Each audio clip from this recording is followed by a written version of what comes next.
আজ পর্যন্ত আপনি সবজি, সালাড বা চাইনিজ খাবার তৈরি করতে অনেকবার বাঁধাকপির ব্যবহার করেছেন, কিন্তু আপনি কি কখনো বাঁধাকপির রস খেয়েছেন? হ্যাঁ, বাঁধাকপি vitamin K, vitamin C, vitamin E, vitamin বি6, ফোলেট সহ potassium, calcium, magnesium, iron, phosphorus, zinc, sodium, choline, niacin, riboflavin, thiamine এবং ম্যাঙ্গানিজের মতো পুষ্টিতে সমৃদ্ধ।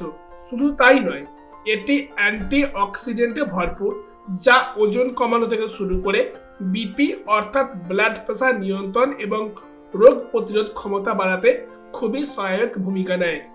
এমন পরিস্থিতিতে চলুন জেনে নেওয়া যাক বাঁধাকপির রসের মধ্যে থাকা বিভিন্ন উপকারিতা সম্বন্ধে। রোগ প্রতিরোধ ক্ষমতা বাড়ায়। বাঁধাকপিতে ভালো পরিমাণে ভিটামিন সি রয়েছে। ভিটামিন সি রোগ প্রতিরোধ ক্ষমতা শক্তিশালী রাখতে সাহায্য করে। এমন পরিস্থিতিতে আপনি যদি আপনার রোগ প্রতিরোধ ক্ষমতা শক্তিশালী রাখতে চান, তাহলে প্রতিদিন আপনার খাদ্য তালিকায় বাঁধাকপির রস অন্তর্ভুক্ত করুন। রক্তচাপ নিয়ন্ত্রণ। বাঁধাকপিতে থাকা পটাশিয়াম শরীরের বর্ধিত সোডিয়াম কমাতে সাহায্য করে। এমন পরিস্থিতিতে প্রতিদিন বাঁধাকপির রস খেলে রক্তচাপ নিয়ন্ত্রণ থাকে।